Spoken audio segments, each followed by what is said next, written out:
Aujourd'hui, vous enregistrez vos propres chansons chez vous. Peut-être que vous les partagez sur Instagram, sur YouTube ou même sur Spotify. Mais quand vous les écoutez, et surtout quand vous les comparez à d'autres morceaux, il y a un truc qui cloche. Vos chansons sonnent moins puissantes, moins professionnelles. Vous savez qu'il manque quelque chose, mais vous savez pas exactement ce que c'est. En fait, c'est juste qu'il manque une étape qui arrive juste après la phase d'enregistrement. Et cette étape, on appelle ça le mixage. Alors tout de suite, le mixage, c'est un gros mot, ça peut sembler un peu flou, un peu compliqué, dit comme ça, mais en réalité, je vous assure que c'est un concept très facile à comprendre. Ce que je vous propose aujourd'hui pour cette vidéo, c'est une introduction au mixage découpée en 5 axes, en 5 parties, et que j'appelle personnellement les 5 piliers du mixage. Vous allez comprendre pourquoi le mixage est indispensable après l'enregistrement, et surtout découvrir des bases solides pour que vos morceaux commencent à sonner comme vous l'imaginez dès maintenant. Avant de parler de mixage, il faut comprendre où il se situe dans le processus de création musicale. Quand on crée une chanson, tout commence bien avant l'enregistrement ou le mixage. Ça débute avec ce qu'on appelle la pré-production. L'écriture des paroles, donc trouver les bons mots, raconter une histoire, transmettre une émotion. La composition, imaginer la mélodie principale, construire les accords, construire la structure de la chanson. Et l'arrangement, ajouter des instruments, réfléchir à ce qui va enrichir le morceau, la guitare, les voix, les claviers, les basses, etc. Et c'est dans cette phase qu'on pose les bases du morceau. C'est un peu comme dessiner les plans d'une maison qu'on veut construire. Si les plans sont clairs dès le début, et tout le reste sera beaucoup plus facile. Et c'est une fois cette étape de pré-production terminée qu'on peut passer à l'enregistrement. L'enregistrement, c'est la phase où chaque élément prend vie. C'est là qu'on va enregistrer les voix, les instruments et parfois même des effets ou des textures qui viendront enrichir le tout. Et alors ici, je voudrais insister sur ça. Un bon enregistrement, c'est ça qui va faire la plus grosse différence pour la suite. Même avant de parler de mixage, si vous n'avez pas un bon enregistrement dès le départ, ça va être compliqué d'en tirer quelque chose de qualitatif sur le plan technique, j'entends. Pourquoi ? Parce qu'on ne peut pas sauver un mauvais enregistrement avec le mixage. Si par exemple votre voix est trop faible, si vos instruments sont mal enregistrés ou sont mal accordés, même le meilleur mixeur du monde aura du mal à en tirer quelque chose. C'est pour ça qu'on dit souvent que le mixage ne corrige pas, mais plutôt qu'il sublime. Il embellit ce qui est déjà là. Mais c'est vrai qu'après cette phase d'enregistrement, et c'est quelque chose que je disais en introduction, on n'a pas encore ce morceau terminé. On a juste des pistes brutes, des voix enregistrées sans effet, des guitares un peu dures à l'écoute, et des éléments qui ne se marient pas encore très bien dans l'ensemble. Donc on a un espèce d'ensemble d'enregistrement très brut, qui sonne brouillon, qui sonne bizarre, qui sonne, je sais pas, mais en tout cas qui ne sonne pas comme ce qu'on peut entendre à la radio ou sur les plateformes de streaming. C'est là que le mixage entre en jeu. Le mixage, c'est l'étape où on va assembler tous ces enregistrements ensemble pour créer un morceau équilibré, harmonieux et surtout agréable à écouter. C'est comme si on prenait tous les ingrédients d'une recette et qu'on les travaillait ensemble, qu'on les assemblait ensemble avec soin pour créer un plat final délicieux. L'enregistrement, c'est la préparation de tous les ingrédients sur le plan de travail et le mixage, c'est prendre tous ces ingrédients et les transformer en un plat délicieux. Ces deux étapes, enregistrement et mixage, elles sont vraiment très importantes, aussi bien l'une que l'autre. Si vous avez un mauvais enregistrement, donc si vous avez dans votre liste d'ingrédients, je sais pas, une pomme qui est moisie, le plat final ne sera pas délicieux, à cause justement de cette pomme moisie. Et si à l'inverse, vous n'avez pas de mixage, si tous vos ingrédients restent sur le plan de travail, sans être mélangés, sans être travaillés, on restera avec des ingrédients bruts et peut-être même sans plat. Nous, pour cette vidéo, on va partir du principe que vous avez déjà tous vos ingrédients sur le plan de travail, que vous avez tous vos instruments enregistrés. Et on va voir comment, à travers 5 étapes, à travers les 5 piliers du mixage, vous allez pouvoir commencer à transformer vos enregistrements bruts en un morceau uni, un morceau cohérent et surtout en un morceau délicieux.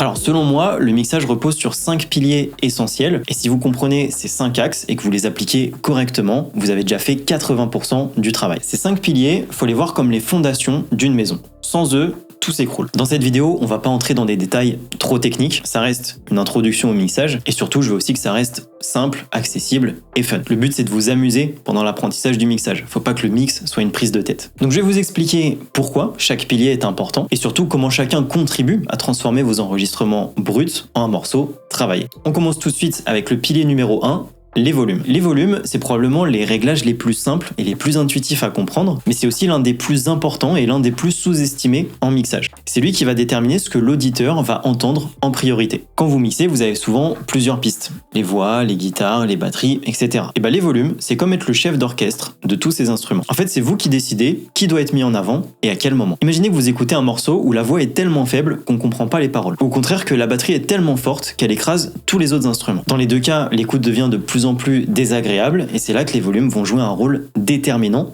pour la suite du mixage. Par exemple, ici j'ai toutes mes pistes, tous mes enregistrements au même volume.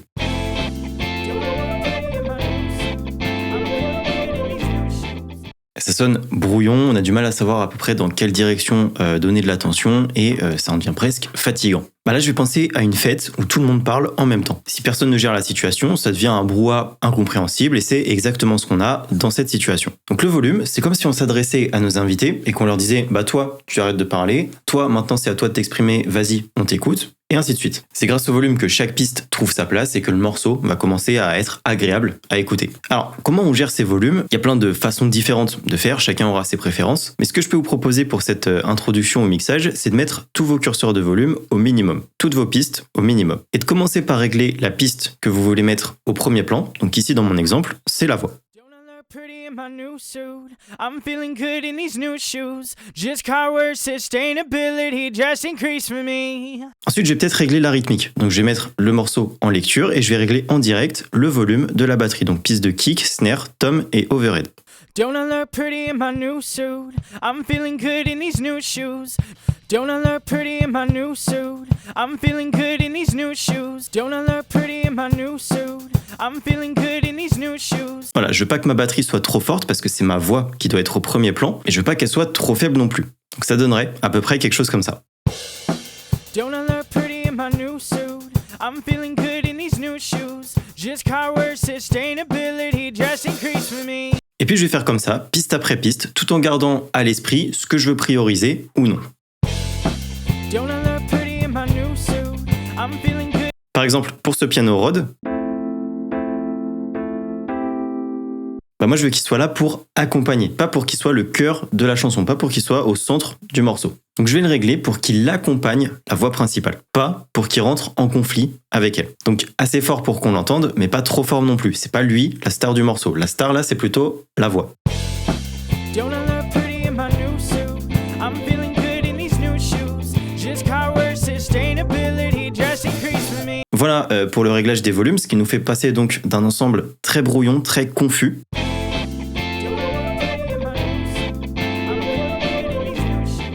à quelque chose de beaucoup plus équilibré en volume et surtout travailler avec la logique de prioriser certains instruments par rapport à d'autres.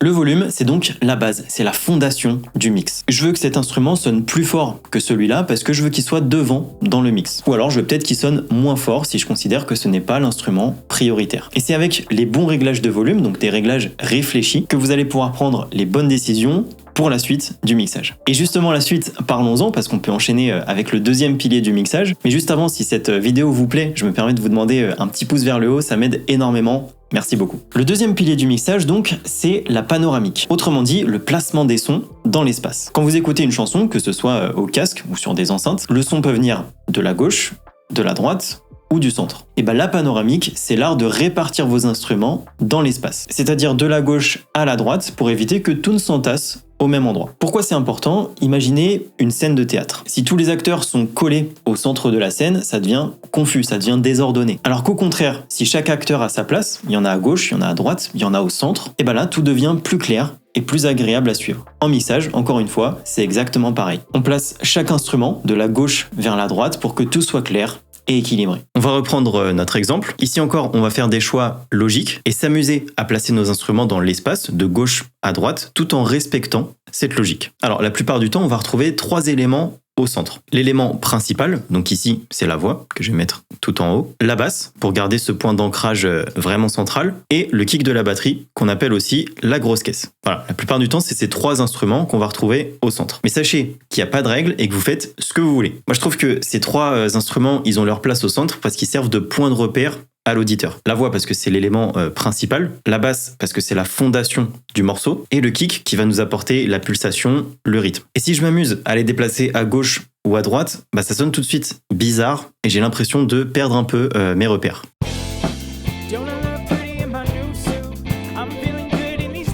Ça sonne un peu bizarre, donc ces 3 instruments, je vais les laisser au centre. Maintenant, tous les autres instruments, donc de la snare jusqu'au synthé, je vais les placer de la gauche vers la droite. Je vais occuper l'espace tant que ça reste équilibré, tant que ça reste harmonieux.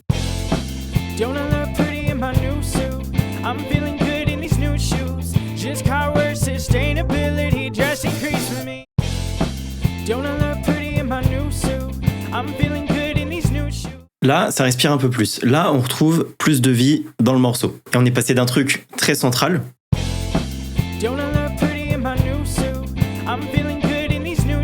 à quelque chose de beaucoup plus vivant et espacé.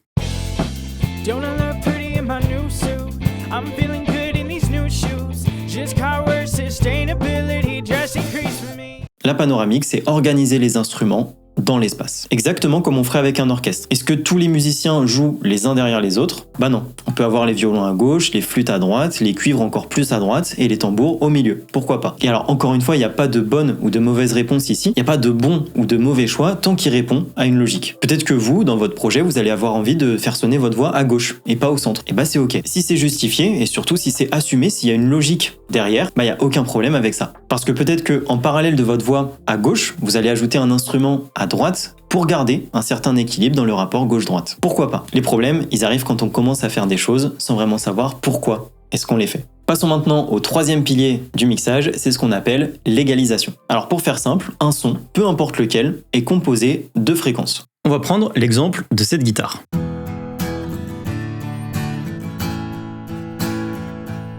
Pour ce son de guitare, j'ai des fréquences graves, j'ai des fréquences médium et j'ai des fréquences aiguës. Et toutes ces fréquences, l'accumulation de toutes ces fréquences, ça me donne mon son de guitare. Avec l'égalisation, donc avec cet outil, ce graphique qu'on appelle un EQ, on peut décider quelle fréquence est-ce qu'on veut mettre en avant. Donc là, je vais booster les hautes fréquences.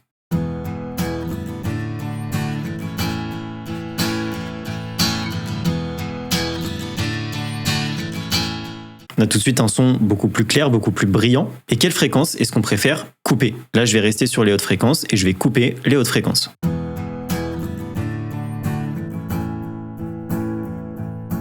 Donc là, un son beaucoup plus rond, beaucoup plus chaud. En gros, l'EQ, c'est ce qui va nous permettre de garder ou de booster ce qui est agréable à écouter, et à l'inverse, d'enlever, de couper ce qui va gêner, ce qui va rendre le mix confus, brouillon. Alors je vais pas vous apprendre à utiliser un EQ dans cette vidéo, j'ai déjà une vidéo dédiée à ce sujet qui s'affiche juste ici, et je vous mettrai bien sûr un lien en description si ça vous intéresse. Mais comme ce qu'on a fait jusqu'à présent, j'aimerais vous parler de la logique derrière l'utilisation des EQ. Comme on l'a vu juste avant, avec la guitare, un son va être composé de plein de fréquences différentes, des fréquences basses jusqu'aux fréquences aiguës. Et donc quand vous mixez plusieurs pistes ensemble, plusieurs instruments ensemble, une basse, une guitare, un clavier, ces instruments, ils vont partager des fréquences entre eux. Et parfois, il va y avoir un trop plein de fréquences. Ils vont finir par se marcher dessus, par se chevaucher, et ça va sonner encombré, ça va sonner brouillon. Peut-être qu'on aura une surcharge dans les basses fréquences, peut-être qu'on aura une surcharge dans les fréquences moyennes. Ça dépendra des instruments et de combien d'instruments on aura dans le mix. Et c'est exactement ce qu'on entend ici.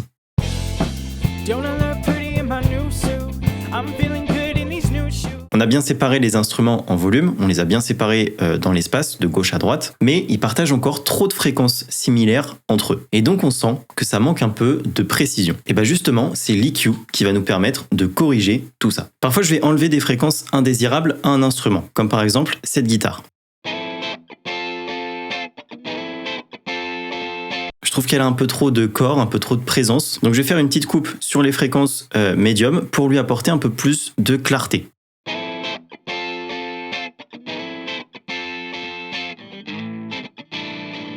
Parfois, au lieu de couper les fréquences que je n'aime pas, je vais booster les fréquences que j'apprécie, qui vont faire ressortir l'instrument. Donc comme par exemple sur la voix, je vais essayer de lui apporter un peu d'air, un peu de définition. Don't I look pretty in my new suit? I'm feeling good in these new shoes. Just car word sustainability just increased for me. Un petit avant-après. Don't I look pretty in my new suit? I'm feeling good in these new shoes. Don't I look pretty in my new suit?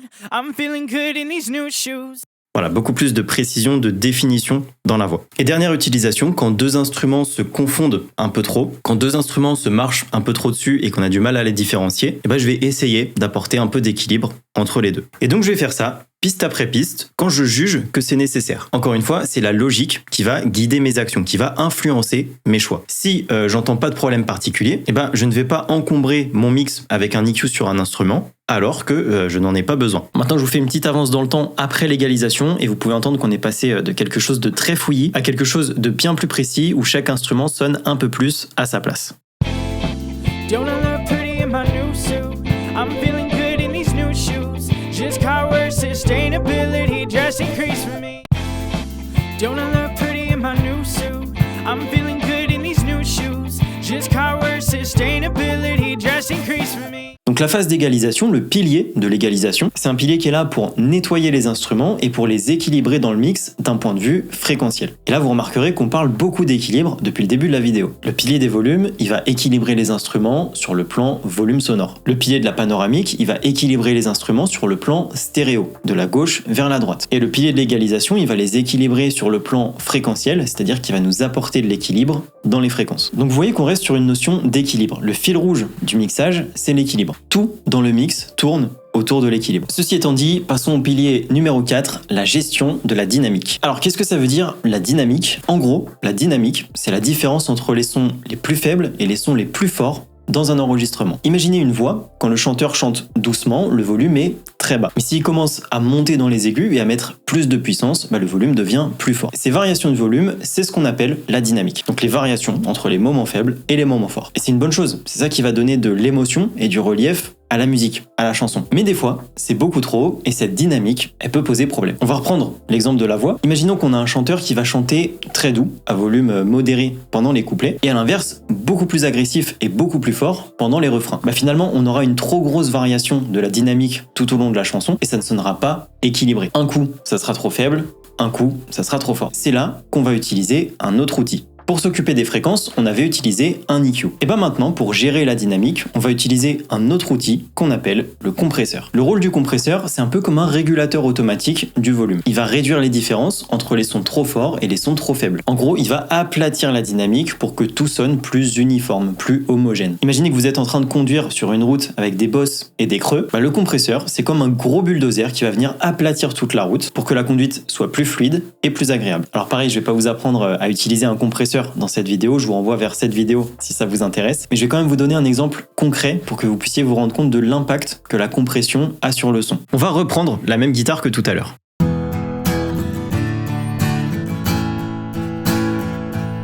Écoutez bien les attaques d'accords, les coups que le guitariste va donner sur les cordes de sa guitare et qui ressortent beaucoup plus par rapport au reste de l'enregistrement.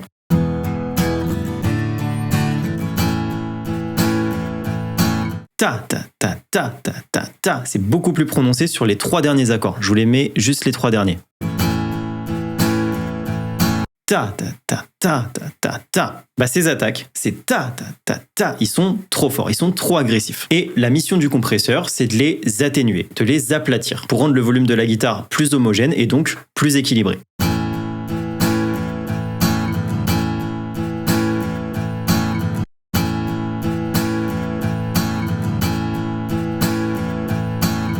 Là, avec la compression, on entend que le signal est beaucoup plus plat, qu'il y a beaucoup moins de relief. Les ta qui étaient dérangeants sont beaucoup plus aplatis. Même chose pour cet exemple, je vais avoir certains instruments qui vont être trop déséquilibrés dans la dynamique. Donc je vais les compresser pour les aplatir un petit peu plus, avoir plus de contrôle sur la dynamique et la rendre plus homogène. Encore une fois, je vais faire ça sur tous les instruments qui ont besoin d'une réduction dynamique. Si je n'entends pas de problème, si je n'entends pas de trop gros écarts entre volume fort, volume faible, alors pas sûr que j'ai besoin de mettre un compresseur. Je vous fais un petit avant-après compression sur l'ensemble du mix.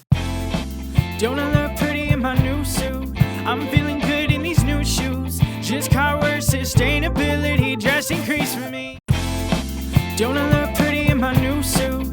I'm feeling good in these new shoes. Just car worse sustainability, just increase for me. Voilà, après la compression, tout s'est resserré encore plus et on commence à avoir un ensemble vraiment uni, vraiment homogène. Voilà, à partir de ce moment-là, le mix est déjà bien abouti, mais on pourrait rajouter un dernier élément, un dernier pilier, qui est le pilier de l'espace. Alors ce pilier, attention à ne pas le confondre avec le pilier de la panoramique, qui je le rappelle permet de placer les instruments à gauche ou à droite. Le pilier de l'espace, quand on parle d'espace en mixage, on pense surtout à cette impression de profondeur et de dimension. Quand vous enregistrez chez vous, le son capté par votre micro est souvent très direct, très sec. C'est très bien pour la prise de son, mais parfois ça manque de vie, ça manque de grandeur, ça manque d'espace en fait. Pour améliorer tout ça, on va utiliser un nouvel outil qu'on appelle la reverb. Cette reverb, elle peut recréer un espace artificiel pour apporter à votre enregistrement un son plus naturel, plus immersif, voire plus créatif. Voilà, par exemple, c'est elle qui va me faire passer d'une voix très sèche, Don't I look pretty in my new suit? I'm feeling good in these new shoes. à une voix plus résonante, beaucoup plus spacieuse. Don't I look pretty in my new suit? I'm feeling good in these new shoes. Et alors attention parce que trop de reverb, du coup là va rendre le mix beaucoup trop flou, beaucoup trop brouillon. Don't I look pretty in my new suit? Là par exemple ça va pas du tout avec ma voix, j'ai beaucoup trop de reverb sur la voix. Donc à moi de doser, à moi d'apporter la reverb quand il y en a besoin sans trop en apporter. Et donc l'espace, ce pilier de l'espace, ce qui va permettre d'apporter de la profondeur à la chanson et éviter que ça sonne trop plat. Quand c'est bien utilisé, ça apporte une nouvelle dimension, ça apporte plus d'épaisseur. Don't I look pretty in my new suit? I'm feeling good in these new shoes. Just car where sustainability just increased for me. Don't I look pretty in my new suit? I'm feeling good in these new shoes. Just car where sustainability just increased for me. Voilà, tout de suite on a un morceau beaucoup moins sec, beaucoup plus riche. Voilà pour ces 5 piliers du mixage. Alors qu'est-ce que ça donne si on compare maintenant avant et après ces 5 piliers, avant et après mixage?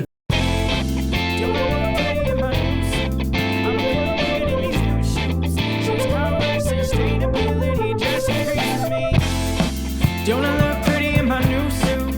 I'm feeling good in these new shoes. Just car where sustainability just increased for me. Bah là, on a travaillé tous nos ingrédients bruts sur le plan de travail. On les a mélangés, travaillés, mixés ensemble et on a obtenu ce fameux plat. J'espère que cette introduction au mixage vous aura plu, que c'était pas trop chargé en informations, même si c'est vrai qu'on a vu qu'un aperçu du mixage et qu'il existe plein de sous-piliers différents pour apporter encore plus de détails, plus de précision au mix. Je pense par exemple aux effets de saturation, de modulation, aux automations aussi. Mais ça, c'est des notions peut-être un peu plus avancées qu'on aura l'occasion de découvrir dans de futures vidéos. Pourquoi pas, si vous en avez envie. Mais en tout cas, ça y est, la porte est ouverte. Vous avez un pied dans le mixage. À vous maintenant d'expérimenter, de vous amuser avec tout ça. Je vous rappelle que pour toutes les infos et la réservation de l'atelier, c'est le premier lien dans la description. Puis si vous avez la moindre question par rapport à la vidéo, par rapport à autre chose, l'espace commentaire est fait pour ça et j'y répondrai avec grand plaisir. Je vous remercie de m'avoir regardé. Je vous dis à la semaine prochaine. Ciao.